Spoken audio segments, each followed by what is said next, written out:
Hello there, I'm Blackbright, as you probably know by now, and I'm broadcasting out of the UK into your homes. Welcome to my channel. First time you're passing through, thumbs up, thumbs down, interact, subscribe and share. Today I wanted to talk about whether or not the COVID app is going to be our new immunity passport. This was inspired by an email I got today, and I thought I'd talk on it. So remember, whatever I talk about, it's just my thoughts and it's my opinions, and it's based on things that I read and sources that I come across. Okay, so we are currently in a short-term mode of reopening the economy, but what does that look like long-term? Rumours of mandatory testing and mandatory downloads of the COVID app still prevail. Supposing, like America, the UK find it difficult to enforce vaccinations and downloads, what might have been up their sleeves to make it possible? How can they elicit the 4 C's: consent, compliance, compromise, conformity, without which it is going to appear as though the COVID app and the vaccination is mandatory.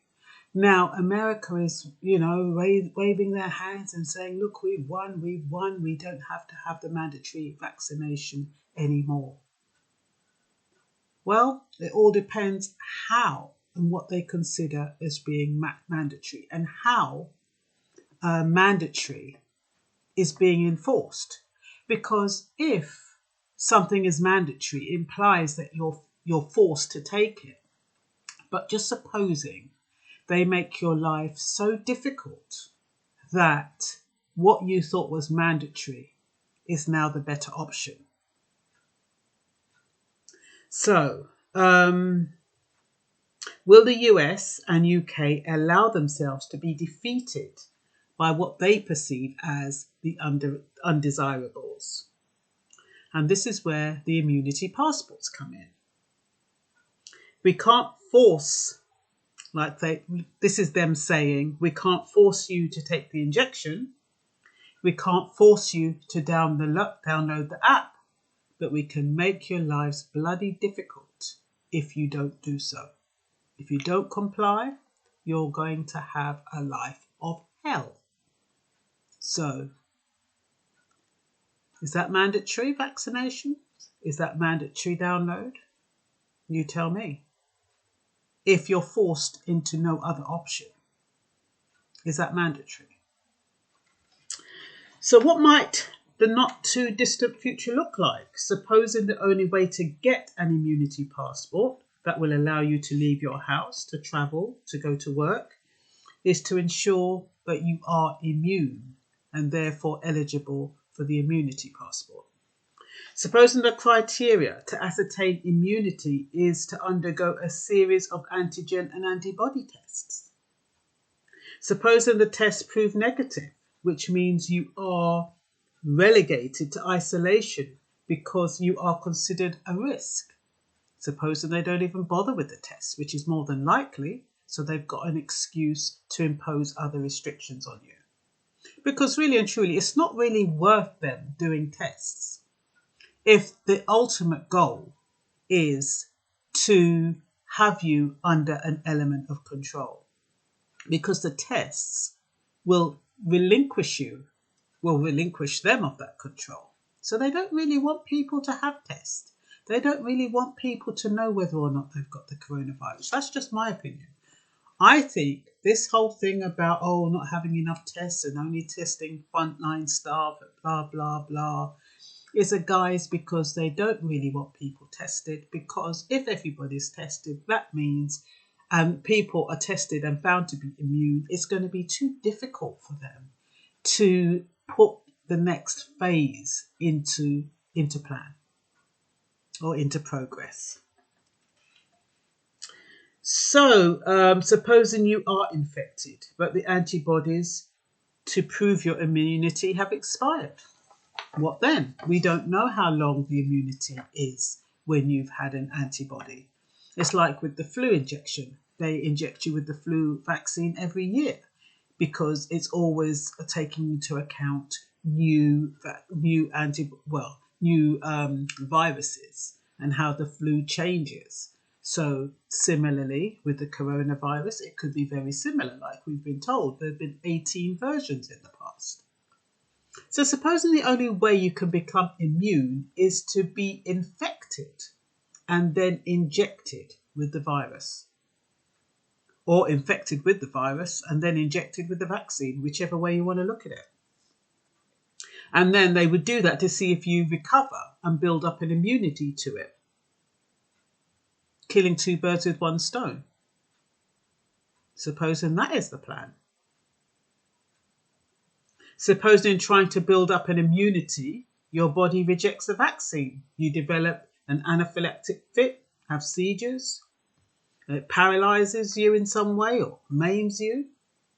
If it kills you, I mean, it's neither here nor there. But just supposing those are the consequences.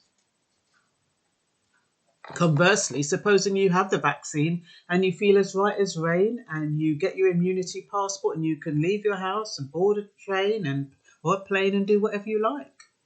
That's the upside.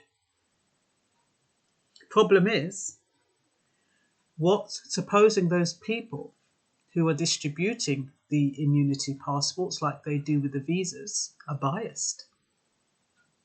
Supposing they have this RAG related, this red, amber, green, that highlights certain races, certain religions, certain social classes. So supposing it's not a fair system.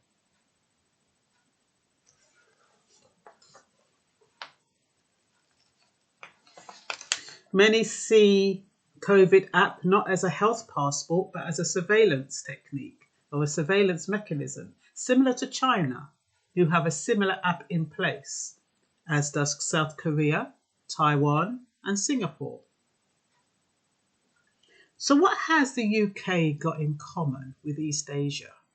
I mean, East Asia have these apps. I can understand it's quite a strict regimen.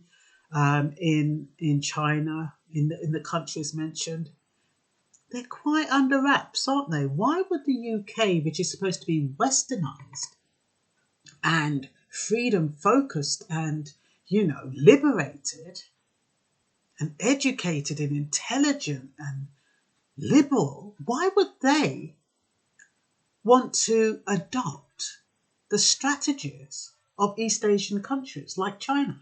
Why would they want to do that?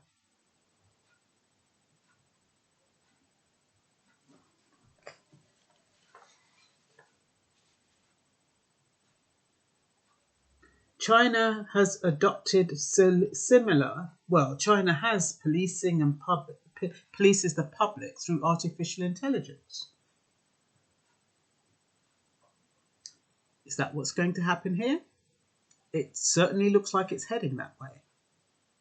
John Stuart Mill, in his book Liberty, said the only purpose for which power can be rightfully exercised over a member of a civilized community against his will is to prevent harm to others.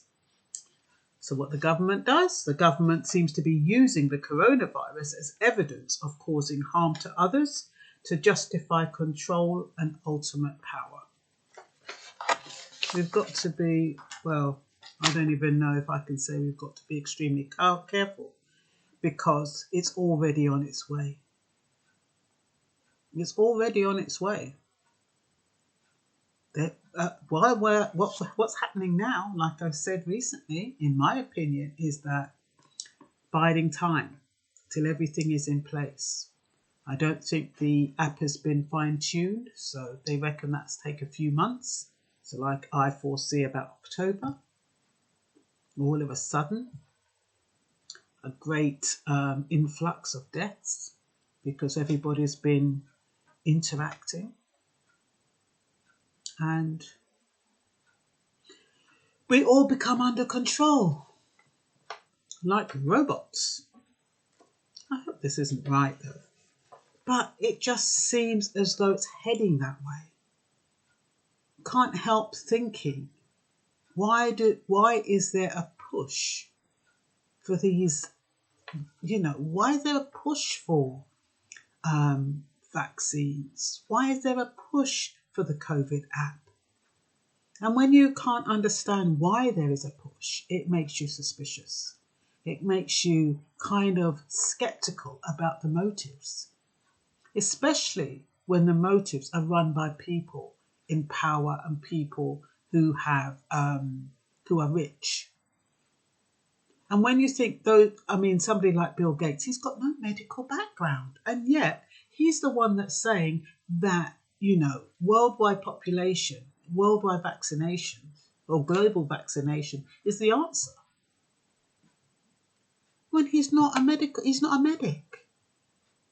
And yet, because he's a billionaire, he's listened to, he has a lot of influence.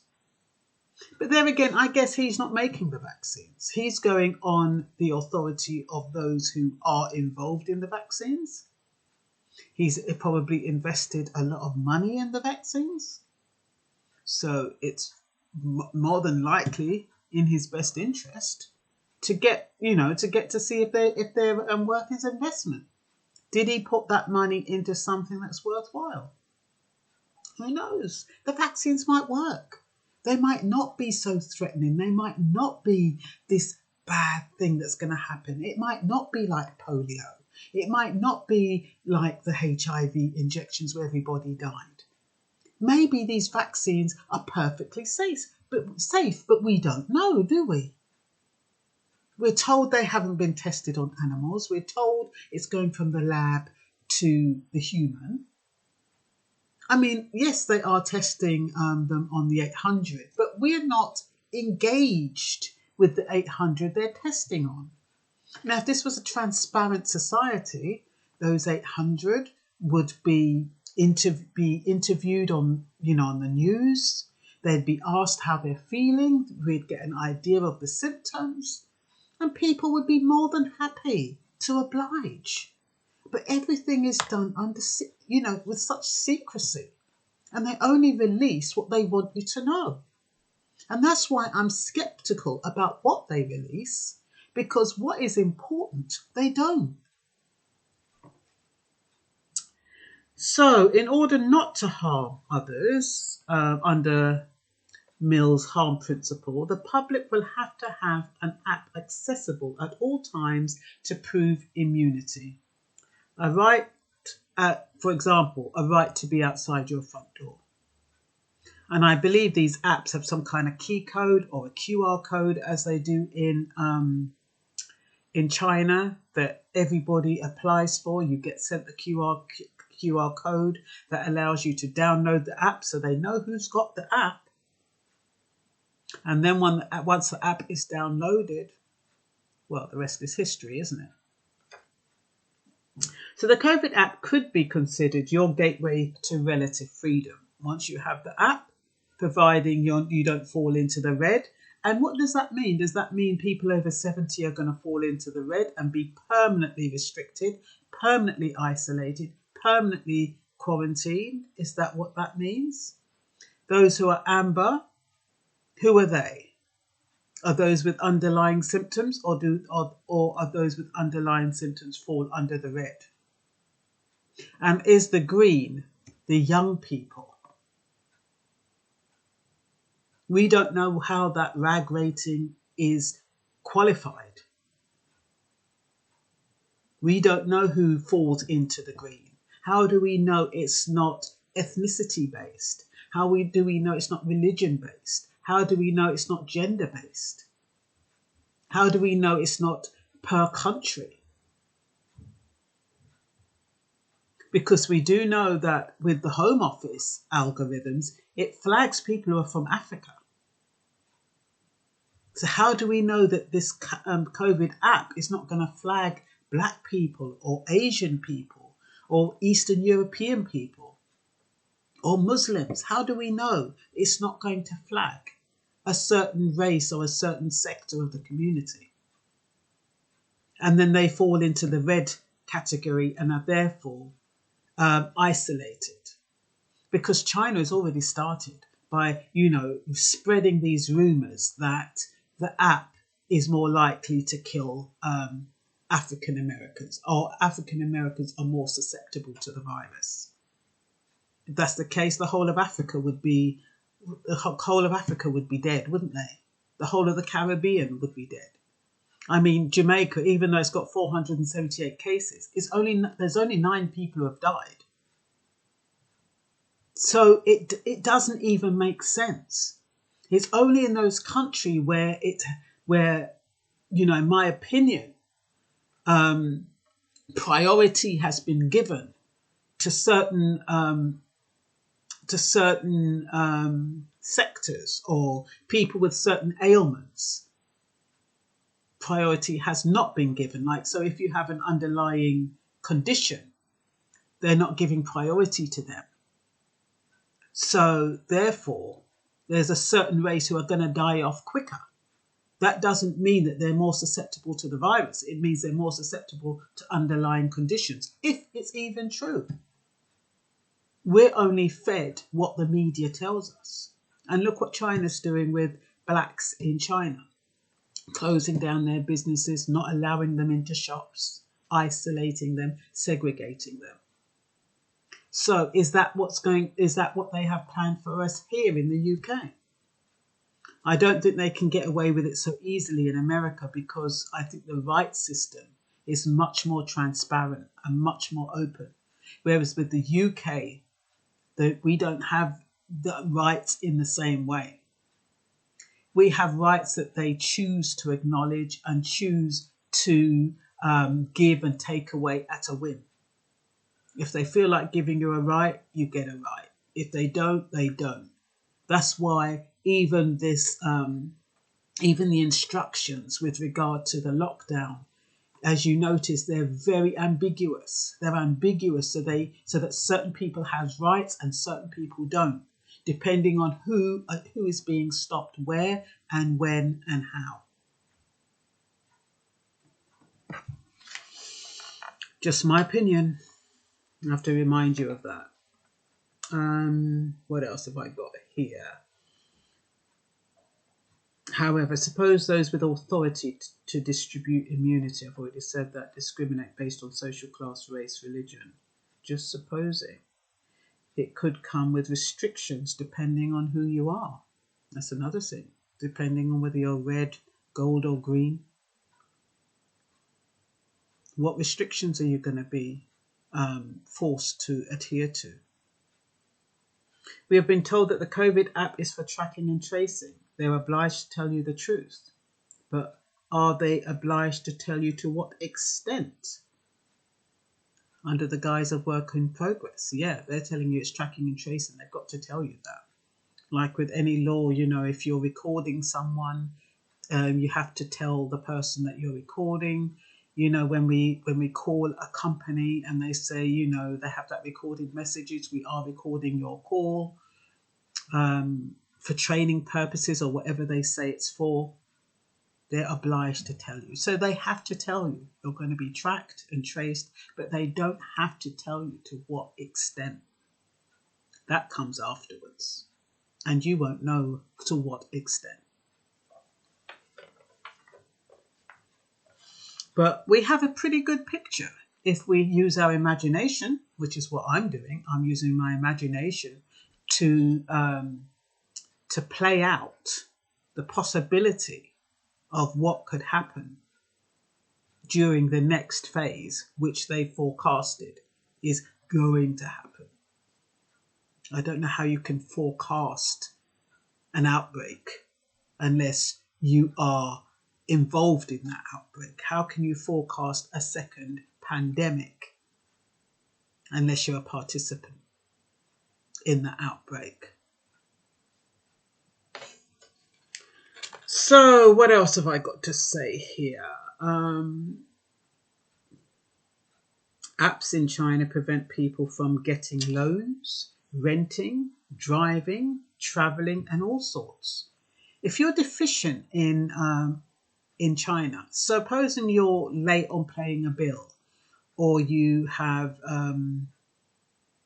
late on paying a bill, or you haven't paid your rent, or you have a debt or something. I've heard that that can stop you from, if you're default on a bill, that can stop you from renting, it can stop you from traveling because it's seen as a flaw in your character. What in China, what they're looking for is people who are upright, moral character. So if you've defaulted in paying a bill, or you're late in paying a bill, they see that as a blot on your character. And therefore, you are not allowed, you don't have that freedom that everybody else has, who has been compliant, who's paid their bills, who's not in debt and all that kind of stuff. For all we know, that COVID app could have all those kind of things in it because it's supposed to have a lot of personal information. And it wouldn't surprise me if it has credit scores in there as well. It would not surprise me.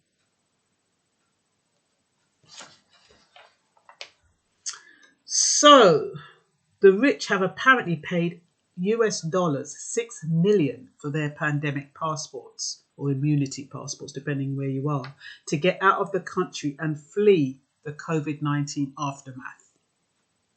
They've got a lot of people who are paying millions to get out of the country. Get that immunity passport in advance, because that immunity passport is global. It's not just UK.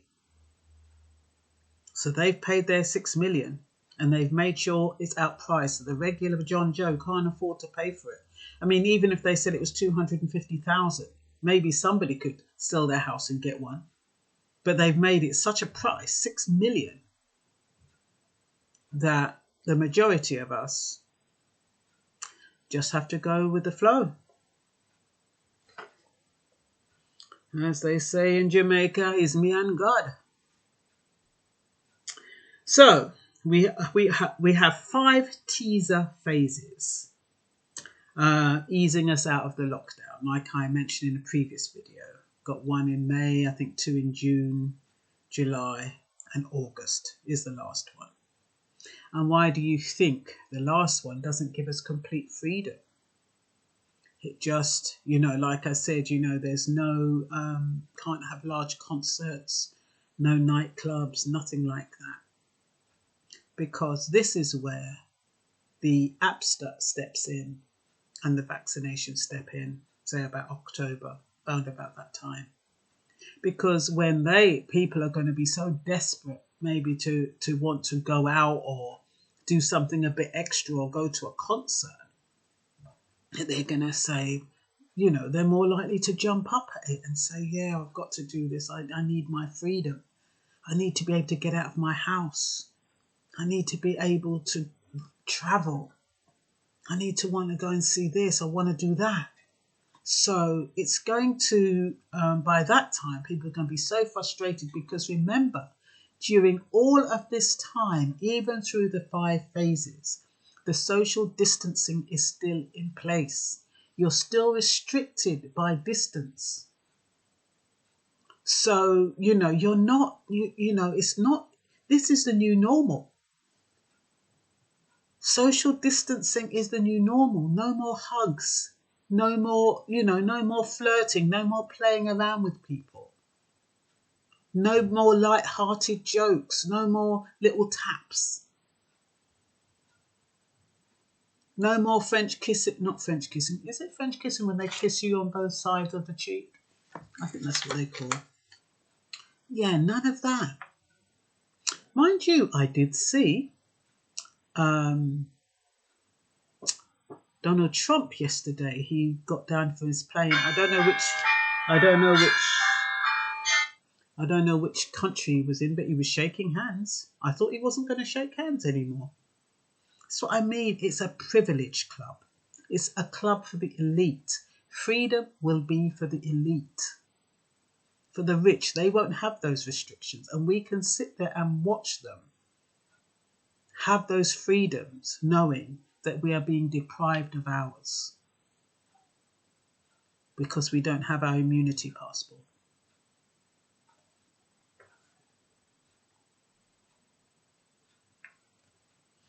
So the app will probably be key coded, like I said. What else?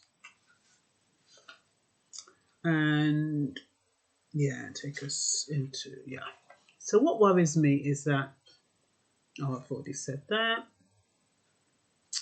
Already said that. You know, I really hope this isn't a plan for segregation. I did write that down, but I'd already touched on it slightly with regard to what's happening in China, and it just seems so far fetched. You know, 20th century, 2020.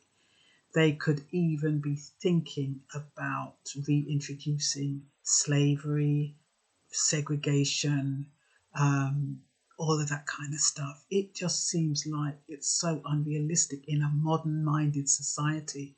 But the problem is, even though we have a modern society, we are ruled by old men, old white men who have that old mentality, that hatred and that fear. That's what we're being ruled by. I don't know how they manage. I don't know. If you notice, you'd kind of think that, why don't they have young presidents and young prime ministers? That's what you would think. In this day and age, why don't we have useful people making decisions instead of these old, I mean, look at them. Why are they, how do they manage to be voted in when they're so old and they carry that old mentality in with them? If you've got these old people perpetuating old customs and old rules and old legislation, how are we ever going to free ourselves from that negative past and that negative mindset?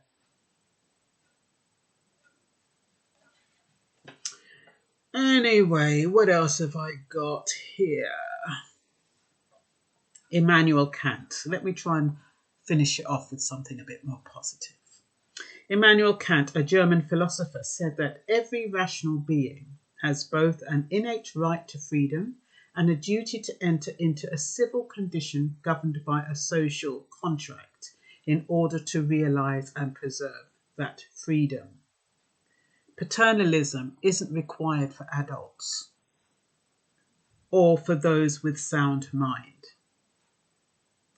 So my opinion here is that they're trying to turn us back into children, and they're trying to challenge our mentality or our mental health.